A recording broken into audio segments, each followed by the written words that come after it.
you miss us? I miss Susie. I miss you every minute of every day. Right? I was actually really sad when you were gone. You were not. I felt like... Because I never leave. That's probably why. Yeah, it was like you're always there, so I know if I need you, you're right there. But then when you weren't, it's kind of like you don't know what you got till it's gone. And I was like, oh, Joni Mitchell never lies. Right. Mm-hmm. And I was like, oh man, after I missed her a little bit. Welcome, episode 259. Yep, we are here for you. Yes, delicious dish. You're on the air. How are you, Sarah? I'm doing real well. You feeling good about a fall and? Oh my God, so good. Yeah, you pumpkin spicing? No, I'm anti.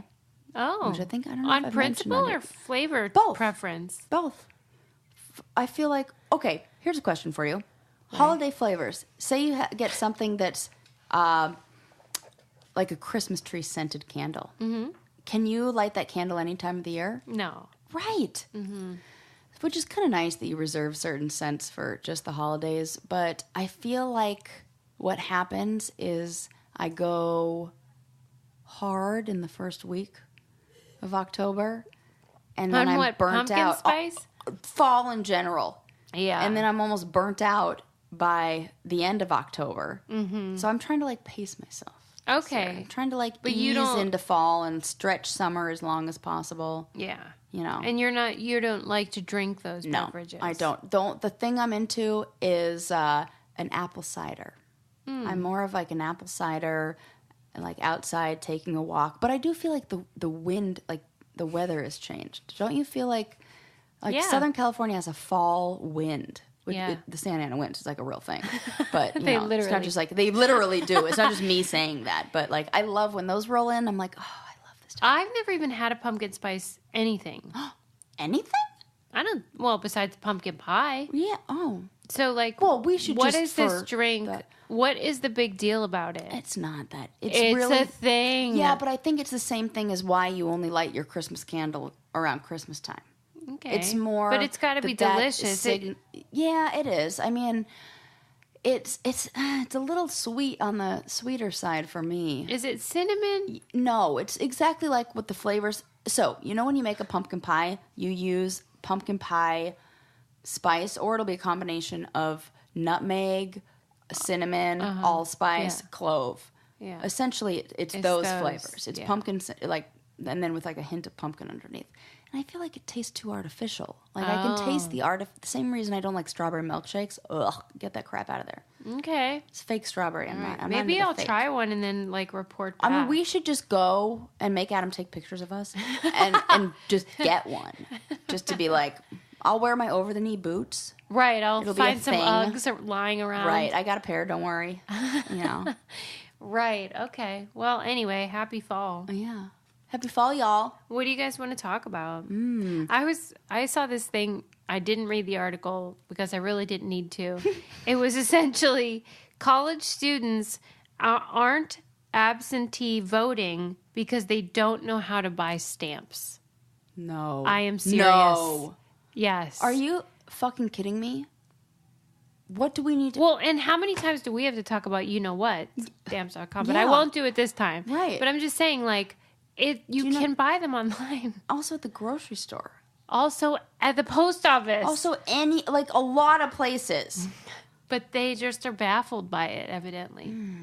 Come on. Is it that sending letters has become a dead... You pay everything online. So, think about a millennial or somebody who's younger than us. Yeah.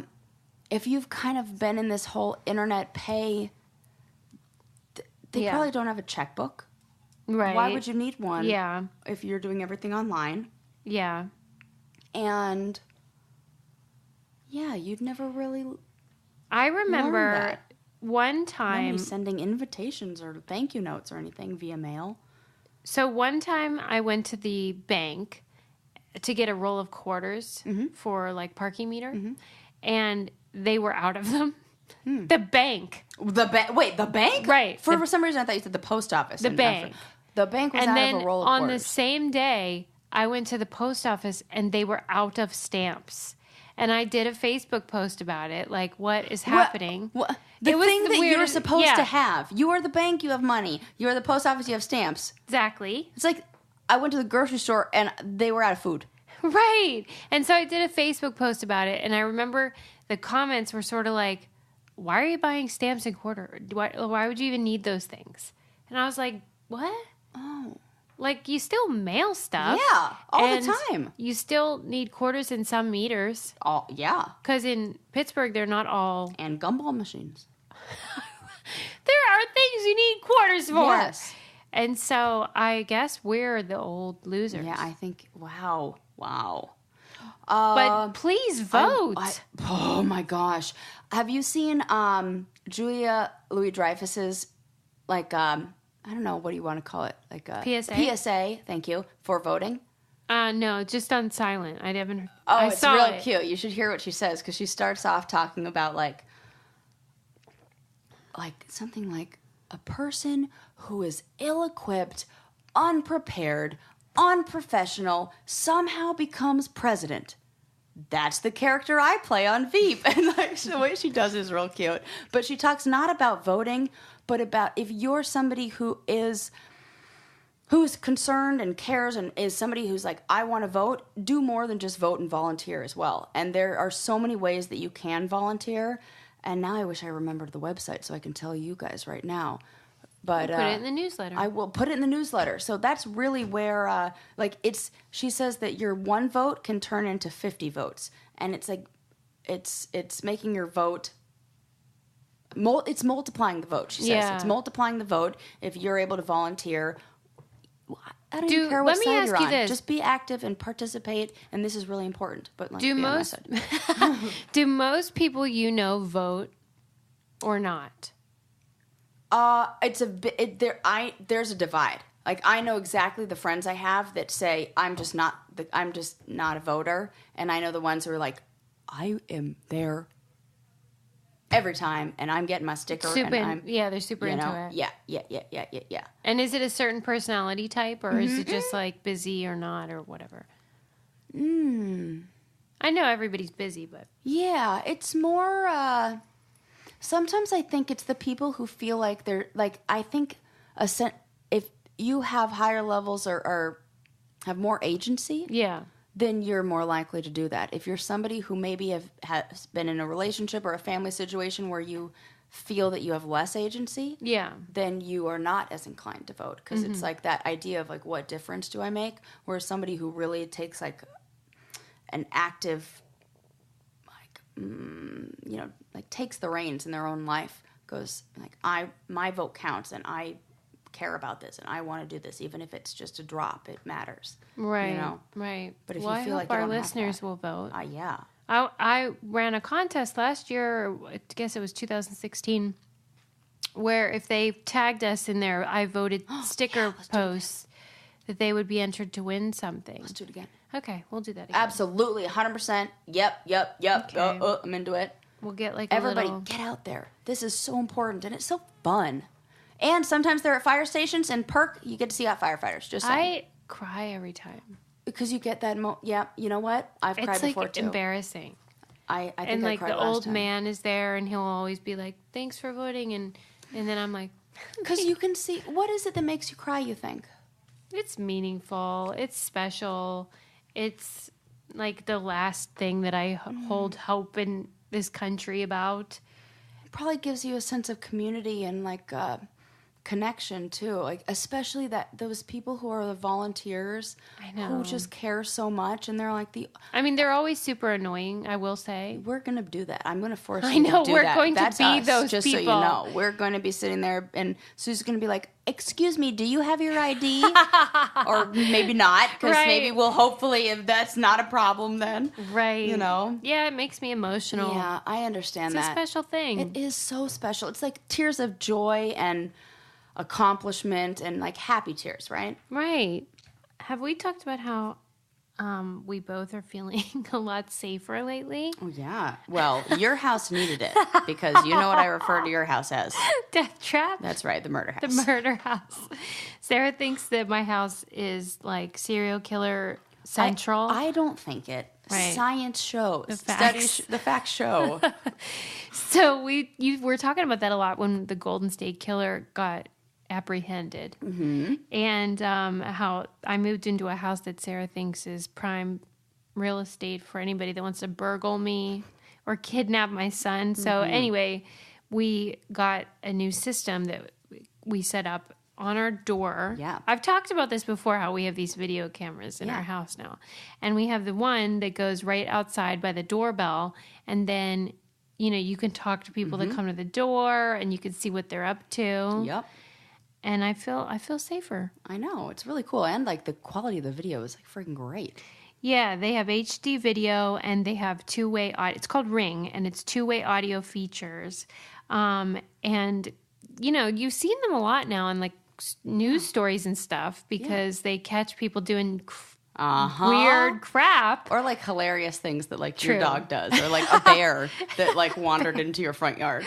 And for our listeners, we have a special offer on a Ring starter kit that's available now with a video doorbell and motion-activated floodlight cam. The starter kit has everything you need to start building a ring of security around your home, or a hilarious video capsule. Yeah, or to go viral. Just go to ring.com/braincandy. That's ring.com/braincandy and check them out. They have all different options, but that one I think is really handy because if somebody delivers a package, you can be like, yo, you can leave it there or whatever. Yeah. It's just really cool to We have. got the holidays coming up, so deliveries are going to be True. plenty. Yep. There was an article in The Atlantic about whether cities are making animals smarter. Like, oh, okay. like making an express evolution situation. Are you into it? Yep. Why? Remember I talked about this a while ago. I was watching, it's when we were talking about the birds in Italy or Rome, and how they were, well, that is Italy, and how they were taking over, and they would like leave the city during the day and then come back to the city at night because it was warmer. In that same show, they did a thing on catfish and how catfish are kind of evolving to hunt in a different way. Yeah. And they're hunting at the surface where they used to be bottom feeders. And so the catfish in the rivers in Paris have evolved to catch pigeons that are drinking on the side of the riverbanks. Right. So you're already seeing that it's almost, it's like adaptation. You're adapting to your environment. And if your environment is one where you have to, I don't know, like work around the new environment. Yeah. You know, the one thing that I think we should have more of, and the cities where I've seen this, I don't know why animals just instinctively know to use this, but have you seen those animal bridges over freeways where they'll create bridges for animals and like over highways and roads? No. Oh, it's so cool. It gives me goosebumps thinking about it because there have been, this has happened in a bunch of different cities where they create this animal walkway and they recognize that there's a lot of animals getting killed when they try to cross the major highways. Right. So they create these like little green belts for them to go over, and they're all covered in green, lush. No way. I'm going to show you a picture. I'll put it in the really newsletter. cool. It's really cool, and it's happening all over, and there's with great success. And I think newer cities like Singapore has made an effort to incorporate nature into their buildings. So a lot of their buildings have what are these called? Vertical gardens that go along the outside, or a tree top. They'll add trees on the top of buildings, and it improves the air quality, improves the overall health of the people. There are tons of benefits of incorporating plants and animals into the city. So it's just, I think it's inevitable that we're going to have to do more of this. Right. It's funny that you say that about crossing the road, though, because it was saying how coyotes, which, you know, around here we have a lot of coyotes. And they are vicious. Right, they really are. In fact, in my very house, the previous owner's dog got, you know, was a snack. And they're upping, like... They're getting bolder. Yes. When I was younger, it used to be like, look out for your cats. And all my cats died to coyotes because we lived like backed up to a nature preserve. And now, when I lived in the apartment complex in Huntington Beach, there were signs up that said, we lost 2 of our dogs to coyotes. Be careful. This is what they do. One of them tries to, like, they work in packs. These coyotes have learned how to hunt your dog. Yeah. And like almost every day on the Nextdoor app, for my neighborhood, Yeah. it'll say like coyote, lost dog, and I'm like, oh. And one of them got eaten while they were on the leash. Who? Like this dog in the neighborhood I lived in. God. The coyote attacked the dog while the dog was on the leash because it was a retractable leash. Yeah. And the dog was out at like 20 feet, and the coyote just Nabbed jumped at it. his neck. And, Right. Oh, that makes me so sad. It said that they have learned where to cross the road. Oh. Like coyotes have adapted to safer road crossing techniques, and they figure out whether there's a car coming and how quickly based on the volume they can tell the speed of the car. So it's like freaky. And then they did these box puzzles that, they tested different animals, and the urban animals outperformed Totally. I can totally see the that. rural ones. I can totally imagine that. But then Wow. That kind of makes you think, okay, I'm going to add something to here. That technology speeds up the evolutionary process for humans. Yeah, they use the word bends. It bends. Oh, bends. Okay. Evolution. Yeah. So like the rate at which, if you looked at it on a graph, it bends it so that it's going up. Yes. Oh, that is super cool. Yeah. And kind of scary. But like, what do you think Do it about for animals, like? too. They didn't go this route, but I just thought, what about people in cities? Yeah, I would agree. What, they're more evolved? I wouldn't say it's more evolved, but they Can work in that environment better. the word I want to use is like adapt. It's like the evolved implies that there is a DNA or genetic difference. Yeah. Whereas adaptation is almost like Behavioral. yes, behavioral. It could turn into over time, change in DNA and things like that. But I look at adaptation as I feel like if you were to, it would, you know what? You kind of have to, this would be an interesting experiment of what makes the brain a better problem solver.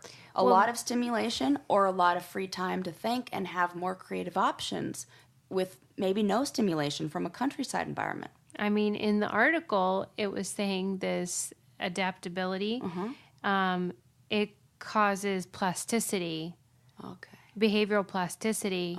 And so then it becomes a question of, is that smarter? Maybe not. But it is, like, as you're saying, more flexible to new situations. You can even think about that as the belief systems of people who are totally in a country versus in a city, where even the beliefs become more flexible. Exposure to more Yes, stuff. Yep. Travel, all that. Dude, we're onto something here. Right. Why don't they just hire us? Just ask us. We got it. Well, you are really good at this. Like when I always text Sarah when I'm listening to our episodes, I'm like, you are so good on this show. You're so good. Because I'll bring up an article in which I have all the information. I've read it. But you like guess it all. And it's really impressive because you'll be like, I would call that adaptability. And then I'm like, yep, right here it says that. And then, but it's true that like, it's a cool article because it is about animals and urban, rural, whatever. But then it gets your wheels turning about people. And if you're exposed to new ideas, does that change your behavior? Does it open you up to new whatevs? And then you have to think, is there like we say with a lot of things, is there a certain point where it becomes like a law of diminishing returns? Because I think of all those apocalyptic movies where it's like a dystopian future, like what's the one I'm in love with? It's like the remake with Ryan Gosling. I don't know. Oh my God, it was so good. Is it about space? Sort of. It's just more like about the future. Dude, it's killing me. It was like a remake, and it is so good. I loved it. But it shows how too much of that city almost sends us in the other direction. Because we can't survive. Yes. Right? Yes. Yeah, like our basic survival stuff then goes away. We need that nature and technology have to blend together. We really need that. If you have one or the other that exists in separately, then they don't. What the fuck is that movie called? Everyone's screaming right now. Oh, yeah. it was a remake. It's like the future, and he's. I have to look it up now. She's Googling. I am. I'm gonna do it. It's too. Because. Wait, the 2024. I want to say Braveheart, but that's obviously not it. Okay. What is the one? Okay, well, whatever. It's gone off the rails. Did I already talk about the survival expert article in Esquire? Like, it's not checked off my list, but I feel like we already Blade Runner. Okay. Okay. That was a really good movie. Everybody should see it. Okay. Checked. Did I already talk about on another episode about the survival expert that was talking about, like, if your map tells you there's a lake? Did we already talk about this? No, that doesn't ring a bell. Okay. If I already talked about this, I apologize. Refresh my memory. But it's not checked off my list, and I don't know if I did. So there was an Esquire article about, it happened to be about surviving in Trump's political whatever. Mm-hmm. But for me, it was more interesting just applied generally because they were interviewing a survival expert, and he was talking about a phenomenon that happens when you are, let's say you're lost in the forest and you have a map, and I swear we talked about this, and the map says there's a lake. A little bit sounds familiar, but not. I'm gonna need to hear. Like, great. No, I'm gonna need to hear it. Okay, so the map says there's a lake, so you go there to where it says, and there's no lake. So instead of like I know we have now, because like people will then throw out their map and be like, this map's not right, there's no lake here, instead of thinking like, maybe it must have been a very long time. The thing that I'm reminded of is, did I then talk about how the Nile River changed directions and how that used to be in a different place? What if we have covered up? We've talked about everything. Tell me about that. That's better. Yeah, because it seems like that was one where if you look at a map from, ancient Egypt. Yes, they what have the does it Nile say? River in a different place. The Nile River bend like with time. I have and not with, heard that information. With they believe that it actually ran right next to and maybe under the pyramids of Giza. You mean it actually has moved? Yeah, like the way the river banks of the Nile have moved. Like it used to be, it flowed right here, and then it's now shifted to 20 yards in whatever direction the other way. So the over time, the way that the things eroded, the way things grew, blah blah blah blah, it changed the direction, not the direction, but the route of the Nile River. Another thing that's changed over time is interest rates. Sometimes not for the better. No, for the worse. Yeah. They have gone through the roof, and people are looking at their statements like, excuse me. Yeah, and then they don't even tell you. So what's up with that? Right. All of a sudden, there's just like this huge charge, and you had no idea. And there is a cool solution. It's called Lightstream, that will help you roll all of your credit card debt into one monthly payment at a lower fixed interest rate. Lightstream offers credit card consolidation loans from 5.89% APR with autopay. And you go on their website and you can get a loan from $5,000 to $100,000 as soon as the day you apply. I went on there and I filled out the information. It took like 2 seconds. It was super easy. It wasn't invasive or anything. And I had such a good experience. And I thought, okay, this is cool. And then people that I know have used it and saved a lot of money. And our listeners will get a special discount on top of Lightstream's already low rates. The only way to get the discount is to go to lightstream.com/braincandy, lightstream.com/braincandy. Subject to credit approval, rate includes a 0.50% autopay discount. Terms and conditions apply, and offers are subject to change without notice. Visit lightstream.com/braincandy for more information. Cool. What were you? The Nile. Yeah. I just, to prove my point, found this really awesome map online that has the location of where the course of the Nile River across different times, and look at how many different courses it took over 7,000 years. Though? So just changes stuff. changes in Earth, everything. Like there are so many different things. Like I think maybe how people, were using the river, maybe like development and things that they were, I don't know, whatever it is. But you look at it's from 500 years before present to over 5,000 years before. And you're looking at like 10 different courses here. And how they know that is looking at the soil. So they're able to look and see the silt deposits and go, okay, once there was a riverbed here. And how I learned about this was watching like something on the mystery of the pyramids and what they were used for. And they know that they're almost like tomb-like, but empty. What's with that? Well, they think that the water flowed under it, and it was a chamber that either created light or emitted a sound. That, you know how you can hear like singing bowls, and they create a tone that is very calming and pleasing? So they think it was a way, it was either a nightlight that somehow running water underneath created an energy that made almost like a glow in some way, that because they're empty. Weird. They're only these very precise, geometrically angled that like freaks tunnels. me out. Me too. I get crazy goosebumps thinking about that, and because it's like a mystery. And I grew up thinking that they were tombs.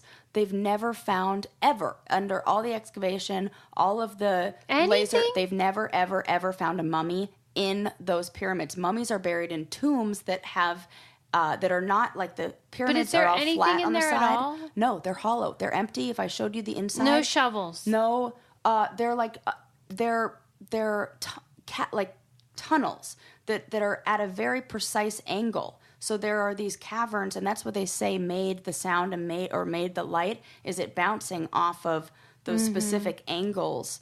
Right, it's math. It's math. Yeah. That's what we're looking at here. It's more, and they said that it was polished, like we see it how it is today, but then it was like polished. It was so shiny and super smooth, and everything was very reflective, and it looked different. We seeing it 5,000 years later and a little dirty. You know? It's picked up some dust. It's aged. It's vintage. So, so like if you take away all that and you look at where was the Nile River at that time, it either flowed right next to or right underneath it, creating, we know water creates energy.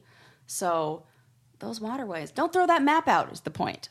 Hold on to it because it might be useful or tell you something about the civilization that came before it. Yeah. I mean, in the end, the article was suggesting like trust your resources, use them. Don't get tricked into believing things, the facades, and use your brain. You have them inside of you, these instincts, use them, and don't, it's almost like you think, you trick your brain into believing lies. Yeah. That's what it was saying. And this is true of like when people get lost all the time or in a survival situation, your mind plays tricks on you. Yeah. So you really have to stay focused. I think it's the fear that takes over. Probably. I think when you include fear, that it puts us in...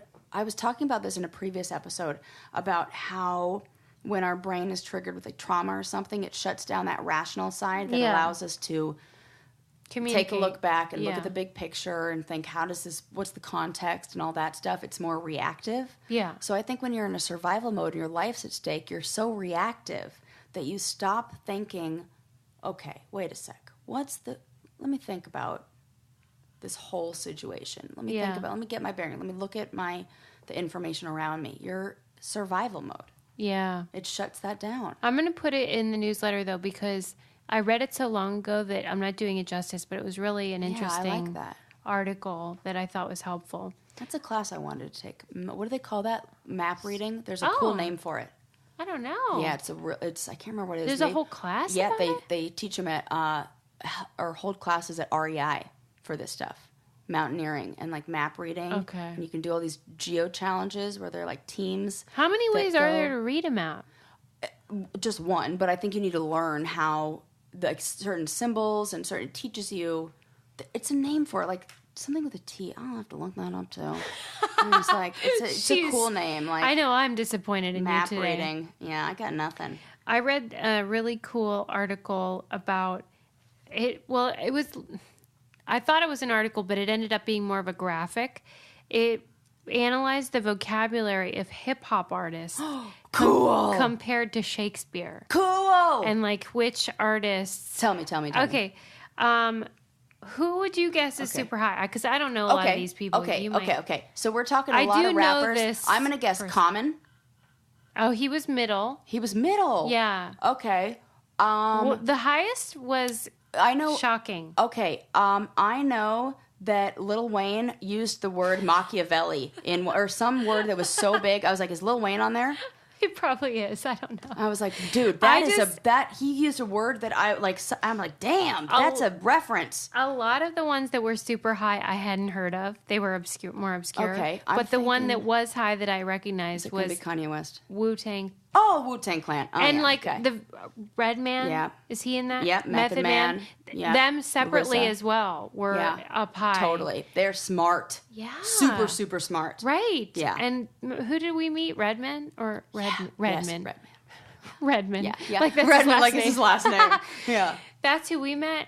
Yeah. Yeah, he seemed smart. Yeah. And super nice. Super nice and so cute, and like took a picture and was so happy. Eminem and Kanye were in the middle. Yeah. They were in the same category as Shakespeare. And it was just fun. It was like an interactive chart. Like That is super cool. Yeah, it talked about, like, it would show the number of different words they used.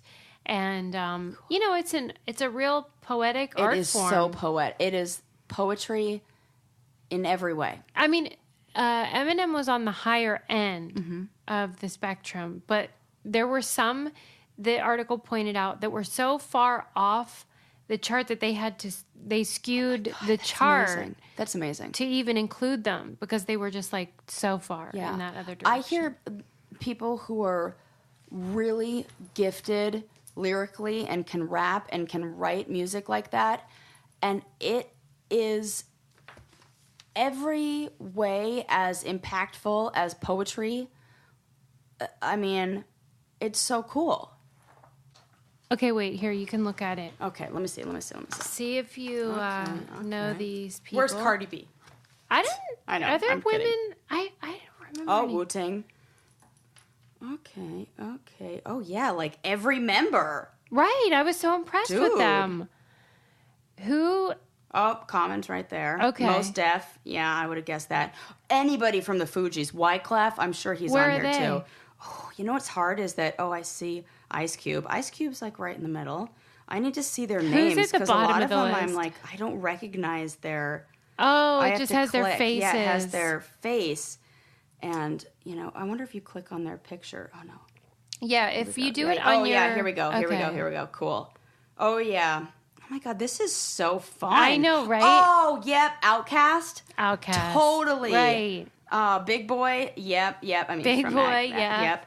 Redman is freaking We had no idea. crushing it, Ghostface right? Killah. Yeah, okay, there you go. Who is this one at the very end? Aesop Rock, yeah. Who the hell is that? He's a white guy who's I like... know, I was annoyed by that. And but he's white guy who's like with it, though. Like, he's not like... He's like the white common.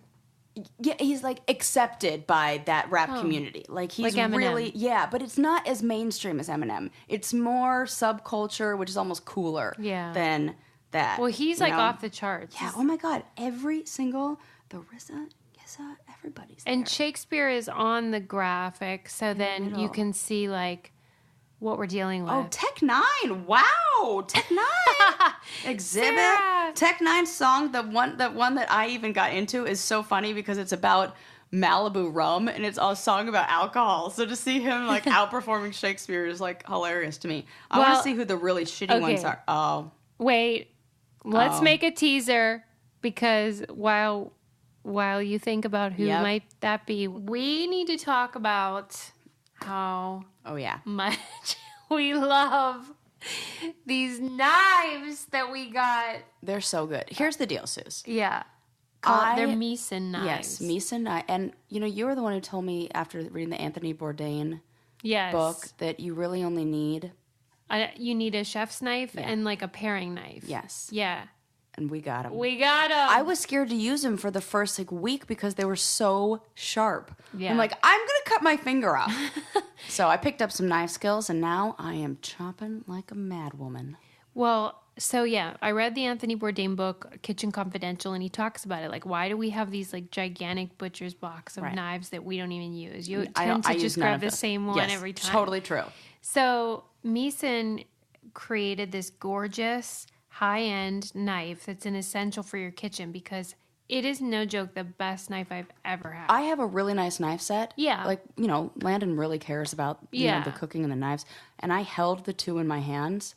The difference in just weight is undeniable. It's insane. And it helped that the way they designed it helps you have control. And so these knife sets are such a waste of space and they waste your money. And this can replace 99% of what all the knives in your stand set do. And here's something that I didn't know, which is super cool. First of all, the New York Times calls Meeson the holy grail of knives. Mm-hmm. Second of all, they have free sharpening for life. What? I didn't even know that. Yeah. Dude. You can send your knife back. They'll great. sharpen it and send it back, which is so cool. We've tried the Meeson knife. It's amazing. We don't know how we ever cooked without it. Cooking's faster. It's more fun. And now you also can join in the fun of the kitchen. Our listeners get 20% off their order simply by going to meeson.co/braincandy. That's MISEN.co/braincandy and use our code braincandy for 20% off your order. Meeson.co/braincandy, and don't forget to use our code braincandy. I'll put that on our sponsor page of the website as well, so you can refer to that. It's amazing. Try it and let us know what you think. All right. Okay, everybody out there, you know what? When I say it, you'll be like, oh, I understand why. When you become famous more for your barking than for your rapping, it's usually an indication that... Who is that? DMX. Oh, for sure. Yeah. Yeah, he's not. No. He's not my cup of tea. Stop it right now. Oh, I thought Drake would do better. Drake is like... Well, you know, they were... In the article, they were saying, like, this doesn't make them better or worse. Right, it's just the amount of words, the different words that they used. And you can be very smart and erudite without using tons of different totally. words. And I would, if you looked at, like, poetry and what they were saying and the content... Like, Tupac only has 3,970 unique words, whereas Shakespeare has 5,170. So we're looking at 2,000 or, 1,000, whatever that spread is, different amount of unique words. But if you look at the lyrics and you read them, it is so moving and it is deep. So deep. Yeah. And it is so... this is just one metric. Yeah, yes, correct. That's a good thing to say. Man, that is really cool. Kendrick Lamar, I would put him on there too. Yeah, man, that's cool. Yeah, it's fun. I love that. Yeah, that is so fun. I was Mashable. so happy when Kendrick Lamar won the Pulitzer Prize or no? Yeah, was it Pulitzer Prize? Yeah, I mean, it just opens the door for that to be accepted as a type of poetry writing. And you think about what poetry started as, and especially, like Dante Alighieri, for example, who at the time was poo-pooed because he was writing in the language of the people, which is essentially what all these rappers are doing right now. Yeah. You're writing in the common vernacular, but not with any of the credit that, some scholar would get, even though you're doing it way better. Mm-hmm. I really am so happy that Kendrick Lamar got the recognition that he well deserved for that. Yeah. However, I'm not happy that I heard at the Emmys it was just another, the Emmys? Yeah, didn't we recently have the Emmys? Yeah. Like just the other what happened? week? That there was people say that it was a facade of diversity. Like, there was this big, look at how diverse we are, but then when you look at the winners, there were almost no people of color, or all the people who won were entire white casts with white, We got a long way to go. Okay. Yeah, I know. It's good that they are acknowledging the need for it, but then I think it takes a long time. It does, but I don't want to go ahead and give all the whatever the group is some big pat on the back because right, you don't get to try harder. Yeah, exactly. Thank you. Right. Stole the words right out of my mouth. Okay. Oh, I just briefly want to say I read this thing about how female anatomy is such a mystery to people, including females. Yeah, right. Me, I'm like, oh, okay. Didn't know that did that. There, in the Atlantic, they did an article about how the clitoris is not drawn correctly, even in medical textbooks. No. Yes. Have you ever seen those old? There'll be drawings of animals, like when people first went out and explored those native lands or whatever, different lands. Yeah. And they'll come back with a drawing of what a monkey looked like, and it'll look like a monkey-human hybrid because they don't have any concept. They're still using their own. Yes. Right. That is what is happening here. And we've not picked up on it. It's so bad. Holy crap. So I need some information. You know how, like, in reality, it's like a... I'm familiar. The shape of a wishbone, where you have the bean. Yes. But then... I was going to use the word bean, so I'm so glad that you... But then inside, it, like, comes down like a wishbone. And they weren't, like, doing that. They weren't drawing that. In medical textbooks. So doctors were not learning it correctly. And for years and years and years, even when there were women in medical school, the women were not allowed in the same classes as men. No! Yes. No! Because it was like immodest to talk Christ's about sake. body parts. We need to. Way more. We need to make the way penis, more comfortable to talk about penises and vaginas. They're fine talking about penises. Oh, gross. They got that down. They do. You are right. It's our bodies that are like I don't think forbidden. a lot of women could even draw what Absolutely a vagina looks not. like. And then the understanding that nerve that the clitoris is attached to, which is where all that pleasure, sensation, everything derives from, extends down through the vagina inside, which is why you can have internal stimulation and still achieve an orgasm, but it's more difficult because you're hitting the end of the nerve. There's a little buffer, but it's all the same. I mean, it's all part of like the same thing, right? And that is definitely not information that men have based on my experience with them. That's the thing. Is like there's so many problems. I don't even know what to fight for first. Do I want equal pay? Do I want them to understand my body correctly? Right. Whatever it is. I just feel like this. You are right. There's so many categories. This often happens as a therapist when you're working with a client and they have a lot of insight and they go, I see all these changes that I need to make in my life, but this is too much. Like, I know everything I have to do, but I can't even I know, and I can say this because I also know this at myself, where it's like, oh my God, I have to remember to eat breakfast and lunch, and now I'm going to do all this. Like, it seems so overwhelming. Please, gentlemen, people, fellas, let's start one step at a time. Let's break things down into smaller pieces. Yeah. What do you think step one here, though? I think step one is gotta be communication. When I interviewed the brilliant Nell Scovell, who everyone really should read her book, Just the Funny Parts, not just because it's great and entertaining about the television industry, but also about gender and workplace and all that stuff. I asked her, what can we do to teach our kids, our sons, to be better? And she goes, well, you could start by not skipping a generation. We need to teach our husbands and our brothers and the people that are in our lives. That's what I mean by communication. That's right. That's it. You have to talk. Yeah. You have to say, here's where you're missing the mark. And this is how I have to do this so much. It's like with myself, with my family, with every client. Little communication exchange. I feel blank because blank, or like, I feel blank when you blank because blank. Right. I feel hurt when you say those things because it makes me feel insecure. Yeah. We have to learn that formula. I feel blank when you blank because blank. And if you can learn how to communicate like that and then reflect that in another person, that is the start to everything. That is step one. As long as both people are just like fair and honest and open, it can be a real learning thing. But that's hard to find because in it triggers people. defenses Yeah. so fast.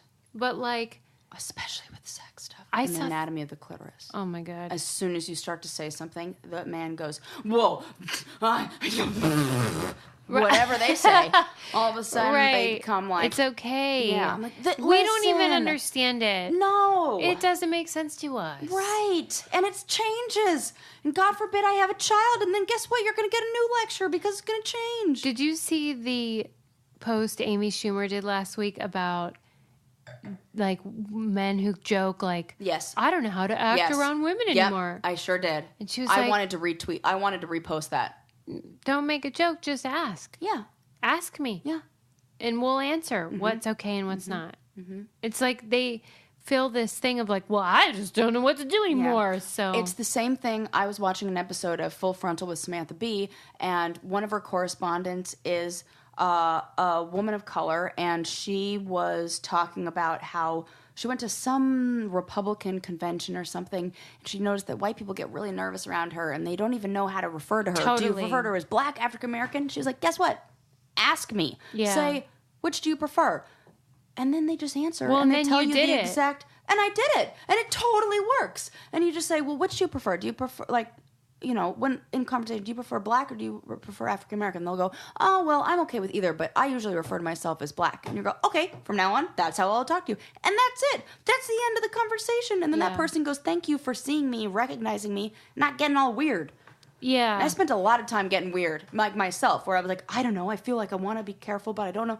Just ask. Yeah. Just ask the female. I feel just like ask that's everybody. still around people who aren't able-bodied in a traditional Absolutely. sense. I'm always like, I'm totally going to do the wrong thing. Yeah, you get nervous, and then that anxiety Yeah. turns into more Right. awkwardness. But if we could teach ourselves like to just be more like, hey, am I doing this Yeah. wrong? Because you can just let me know because Yeah. I don't know what I'm doing. Yeah. And I think people respond to that generally. Yeah. What do you prefer? Do you like it to take care of it? Do you like it when you do it yourself, Yeah. or would you prefer a little help in this? And they'll go, oh, well, I'm good myself, but if I need help, I'll ask you. Yeah. Yeah, it's like that. Right. That's it. And we've learned all this because you idiots don't know what a clitoris looks like. So, I mean, I found it really shocking, but not, you know, where it's like, come on. Nobody but then, teaches that. Where do you That's- go to learn that? There was you that, literally have to seek the information yourself. Nobody is gonna. Yeah. And like, just if, like that episode of Orange is the New Black when they like used mirrors and like were looking it up into their, they're like, oh, I never saw that. I never knew it was I like remember that. the day I did that for the first time. It is fascinating journey. Yeah. I Um, even still own the mirror that I used. Whoa. Yeah, it's like this nice vintage like hand mirror with like a Good to metal know. back, and like I wasn't sticking it up there. I was just hovering over it. It's since been cleaned, probably. You know what else you should clean is your face. Absolutely. Because if you're like me and you have problem skin, there's a solution, and it's called BioClarity. And even if you don't have problem skin, you still need to wash Still your need to keep freaking your face. clean. And BioClarity is an awesome 3-step skincare routine that is soothing but effective. And come on now, if you can get the clear skin routine for oily or breakout prone skin. You can get the essentials routine if you have normal skin. And here's what I wanted to say. I kept thinking about this because I've been introduced to these other competitors that are freaking expensive. Yeah. This is Oh affordable. my God. No joke. It is as effective, if not more, and a fraction of the cost. I mean, $42 for a face wash. Are you out of your GD mind? Right? No way. I can get 4 months of that on my. And when you put the whole BioClarity. system together, it's hundreds of dollars a Hundreds. month. This is so easy, and it takes care of everything for me. And they have the masks now, the clarifying and the hydrating masks. And now you can treat your whole body because they have beauty No. beauty boost and beauty supplement and Sud C, which is a body body wash. wash? Yeah, I knew you were going to be into it. Oh Because Sarah's got buns issues. I do. And she wants to clean it right up. Because I use I almost feel like she's been using BioClarity in her buns. In my legs. Maybe they heard what you said and were like, hey, we should. Yo, that works on my butt bumps. I'm going to need a full-size thing of this for my Well, now you can get it. Get started on healthier habits with your skincare. Just go to bioclarity.com. Our listeners will get 15% off their entire first purchase, plus shipping is free when you buy a routine. And it comes with 100% risk-free money-back guarantee, but you need to enter our code BRAINCANDY. That's bioclarity.com and enter code BRAINCANDY. We do have a guest named Marley Grace, and she wrote a really adorable little book called how cute that is. How to Not Always Be Working, a Toolkit for Creativity and Radical Self-Care. Oh, I love that. Well, we all need that. Give me that book. Exactly right. That's what she says. When I speak to her, she's like, this book happened because we need this book. We really do. I might be out of a job if people just get this. It's a real problem that we have as a society because a lot of us work from home or have jobs that are kind of like you do some of it at home. You're on social media. You get emails throughout the night, even when you're at home in the weekends. Yep. And so nobody ever really stops working. And so we're almost doing things to create more work for ourselves. Totally. And like simplifying the other things that used to be self-care. Yeah. In an attempt to do more work. Yeah. And that's backwards. It's so backwards. And it will catch up with you. Yeah, it does. In fact, I'm feeling that now as I deal with this migraine, is that your body will tell you eventually. Oh, yes, it does. Body keeps score. Yes. And this Marley Grace's little book here, it's great to keep like on your nightstand. Just have it. And there's little exercises in it for you to do. She challenges you to try a few things that she recommends. Having a bedtime ritual. Oh, so important. Things like that are so simple, like candles or, a time of silence and putting your phone in a box. And like, I love that. Yeah. Having shutdown time is important. So important. So you can get her advice in this interview, but also you should check out her book, How to Not Always Be Working. Welcome, Marley Grace. First of all, congratulations on your book. How are you feeling? Thank you. I'm feeling good, and I'm feeling ready for it to exist in the world. That's exciting. Have you gotten a lot of feedback yet, or is it still too early? It's still a little early, but I think the title kind of speaks for itself, and I think the overall feedback is I need that, and so I feel like that's a good omen that people need it, just like I need it. It is, but it's a bummer that we do need it because we freaking do need it. Yes. We live in this world where, well, at least in the U.S., where it seems like working constantly is, deemed virtuous in some way. And so it seems like your goal is to push back against that and be like, you know what, maybe we should take care of ourselves. Is that accurate? Yeah, I think it's accurate. And I think it's also that we think everyone else, like I think sometimes people look at me and they're like, wow, you do so much, and like my inner critic is like, there's no such thing as actually doing enough. So I think the goal is also to paint this picture of like, how do we stop comparing ourselves to others, to ourselves and other seasons of our lives, et cetera, and that there's like the only way to really understand what your own balance with work is like a self actualization, self criticism, but in the good way. So, well, and you kind of do this tremendous job of describing how people can get some sort of balance, because we can't, if we want to be successful in a traditional sense, you kind of have to be involved technologically. And so you do such a great job of describing the balance. Do you have like a couple tips for people so they know what direction you take it from? Yeah, I mean, I think I joke somewhere in the book that the book could really be a one-page pamphlet that just says, turn your phone off, go outside, hang out with your friends, and don't tell anyone you did it. Like it's, I love, I built a career using my phone, using social media and having a reach that way. And I'm really grateful for it, but it's also constantly changing. It's more addictive than ever before. Yeah. There's certain changes that really affect small business owners. So I think just like, how do we pay attention to our real lives and our aliveness and being with real people, even if you have a digital or online business, I think is important. And I mean, my real tip is like the off button, like when's the last time you didn't just go on airplane mode, but really turned your phone off. And then I really love the app moment, which tells me how long I'm on my phone and what apps I'm using the most. And it's really scary sometimes. But you is can it surprising sort of like, when you see the results? Sometimes I'm usually like, that sounds about right. But I've definitely hit some like 6-hour days where I'm like, oh, okay, that's okay. Like no podcast listening, just straight up 6 hours.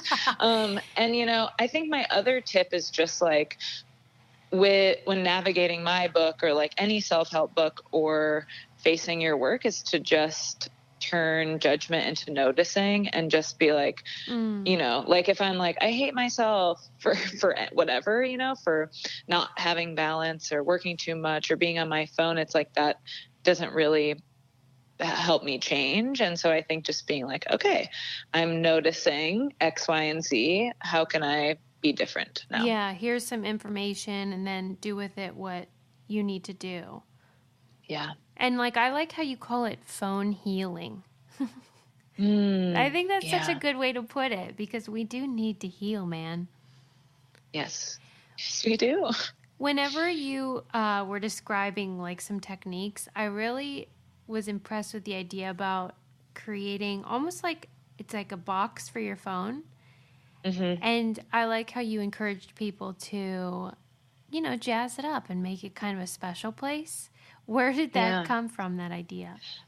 That idea is borrowed from Caroline Paquita, who is a total weirdo, amazing writer and illustrator who has her own risograph zine and press in New York City.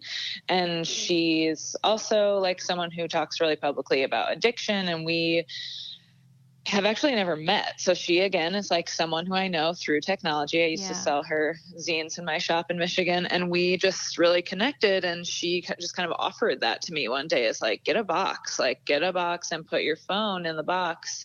And I love the dressing it up because, again, I think what I'm really trying to do is like, and I read Catherine Price's book, How to Break Up with Your Phone. And I loved that book. And I love Caroline's idea because it's like, it's not about, I got a flip phone. I've tried a lot of different things, I've deactivated all my accounts before. And it's like, I really am hopeful that there's a way to like, I love using my phone to like FaceTime friends who are far away or be in touch with my parents who live far away. I love sharing my joy and my sorrow like to thousands of people on the internet. I'm very lucky, but it also causes me a lot of harm and a lot of brain fog. And so if there's a way to put it in a box and be like, but it's a beautiful place, phone that is so magical, like that is really filled with power, but can also be really destructive. So, Yes. Like I kind of get annoyed whenever people demonize the phone. Sure. Because I, like you, have so many things that I do on my phone that have enhanced my life and empowered me and allowed me to like work around the patriarchy and stuff like that. So I feel really grateful about those things. But then what you're suggesting is, you can be grateful, but also aware. And just you named 3 things. Like you said, get a watch, get an alarm clock, and get a disposable camera. And I was like, that is such great advice because we don't have them anymore. And we use our phone for those things. Early on in the book, you mentioned feminism within capitalism. And I was wondering if you could expand for our listeners about what that has to do with the concepts in your book. Sure. Wow, that's a good one. Let's see.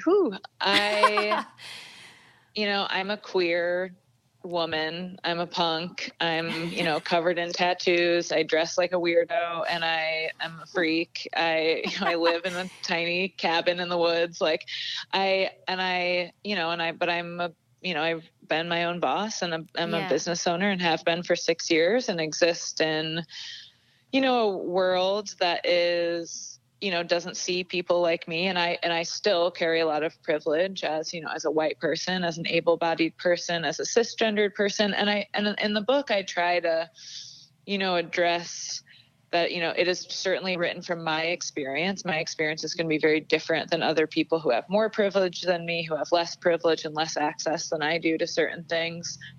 But I have learned, and I've really learned, again, like through the internet, by seeing other mostly women or non-binary business owners who run a business in a feminist way, who give their money to organizations that make huge impacts, who, you know, have sliding scale for their services, who are committed to their work, but are also, you know, giving back to different communities. And so I think that's sort of my hope for the book, is that we can exist in capitalism and still enjoy our lives. And especially for those of us who do have a bigger platform or a bigger voice, that we can use that to uplift other voices who maybe need, you know, more of a platform than we do. And so, and yeah, I mean, that's the other thing, is I suggest certain things like get a watch, get an alarm clock. And I'm also like, go get them at a garage sale. You know, it's tricky. I'm always riding this wave between, you know, buy this thing and like, don't buy this thing, actually go make it. And so I think I'll always be in that middle space, and I'm always trying to learn from others and from myself what that looks like. But that's what I felt so encouraged by, because you talk openly about that gray area in a variety of contexts, and then you just say, like, I don't know, I don't have all the answers, and here's what it looks like for me. And I prefer that to an author who's like, here's the solution, it fits everybody. So I like that. Whenever you think about the gray area, like you mentioned, reading a book at bedtime to wind down, but the book's about maybe something, you know, with regards to your work and how that makes sense for you. Can you talk about that? Yeah, you know, I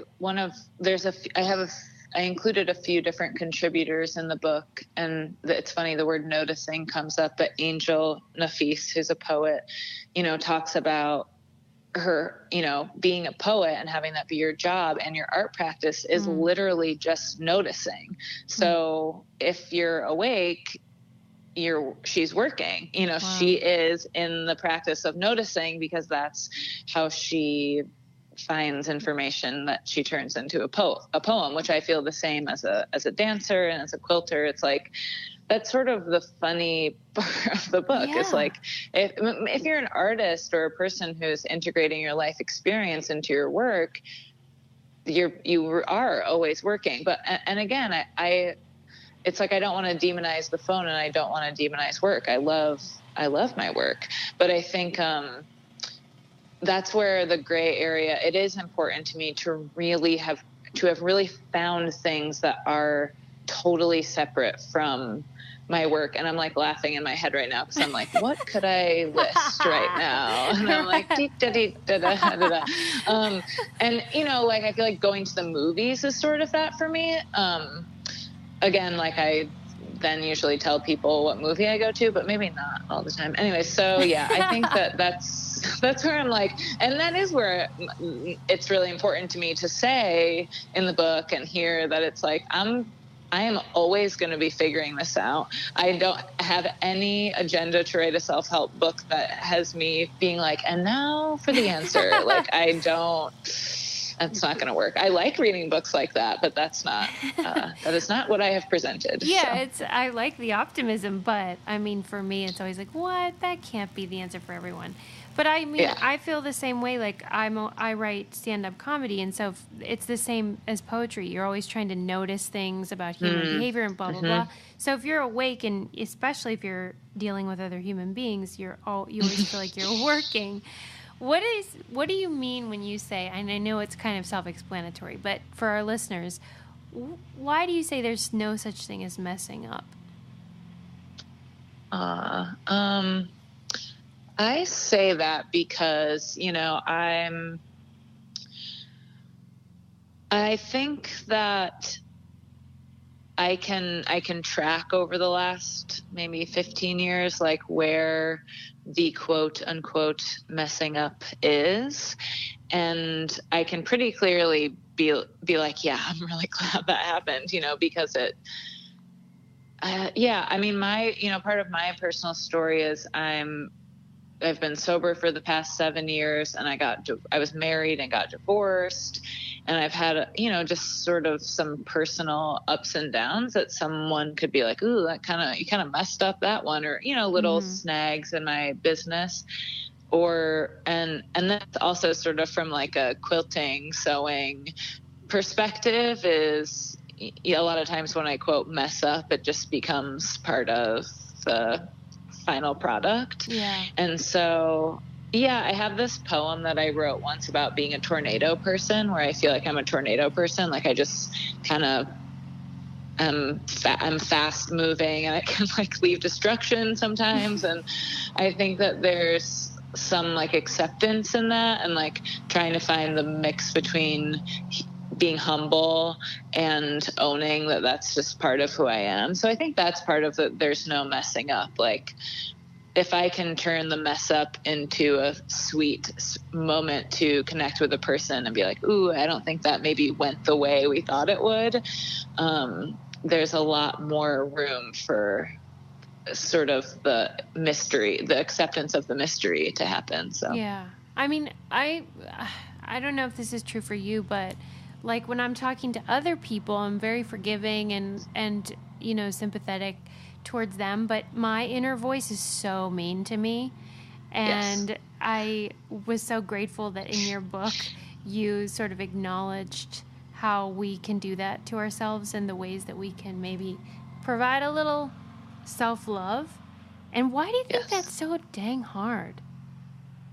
In the book I publicly admit that I've named my inner voice Roger at one point. I forgot and about that. Roger is an asshole. He's really, really rude.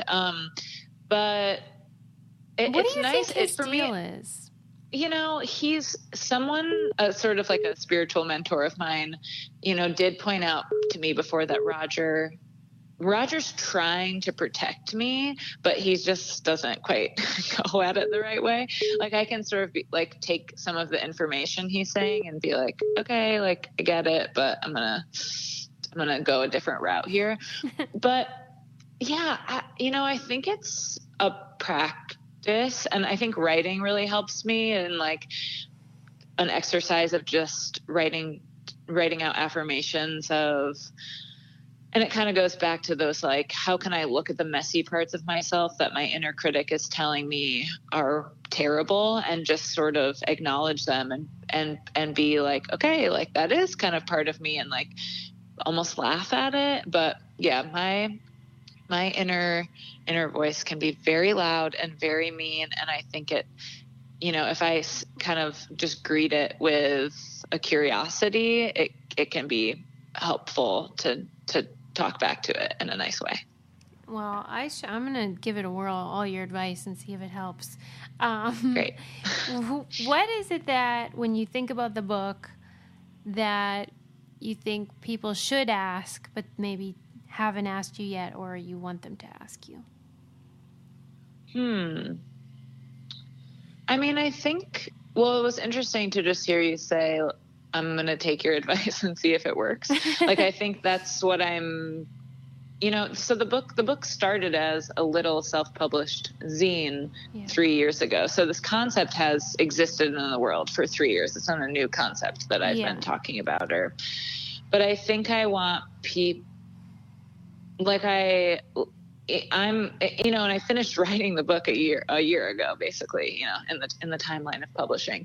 So it's like I'm already dealing with new problems or new things I'm trying to solve. So I guess the questions are like, what did work from the book, like what isn't working, what it can change. And I think that's where I hope, again, that the book is not like a complete answer. It's just sort of, if anything, I hope a conversation starter for people and for me to ask myself, like, what needs to shift, and knowing that you can always sort of start over. Well, I do think it will, and I'm excited for our listeners to read it. I know my husband, he already stole my copy from me, and he doesn't read anything at all.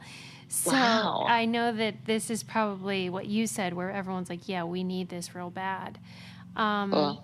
I ask everybody one last thing, which is, what do you keep in the trunk of your car if you have a car? In the trunk of my car is coolant because my Subaru Forester leaks coolant, and a coat because I live in Northern California where the weather's always changing. That's funny. You're ready for the air conditioning, or if you are get too cold. That's so funny. Do you feel like your body temperature varies greatly? I stay pretty consistent. I mean, I live in a place that's sort of, I live on the coast, and it sort of always feels like autumn here. And I also moved to a place that my body wanted to be in temperature wise. I left Michigan after 28 years because I didn't want to see snow anymore, and I've lived here for the last 2, so my body has acclimated well to the fog and the you are and the where weather you here. belong now. Okay. Yes, I love that. You have a nice trunk. Yeah. All Thank right. you. Well, you're off the hook, and I really appreciate both your book and you talking to me, and I can't wait to hear what other people think of it. Thank you. Thanks so much for having me on your show. Of course. And I'll let you know when the interview's up. Thank you. Okay, cool. Sounds great. Have a great day. You too. Bye, Marley. Bye.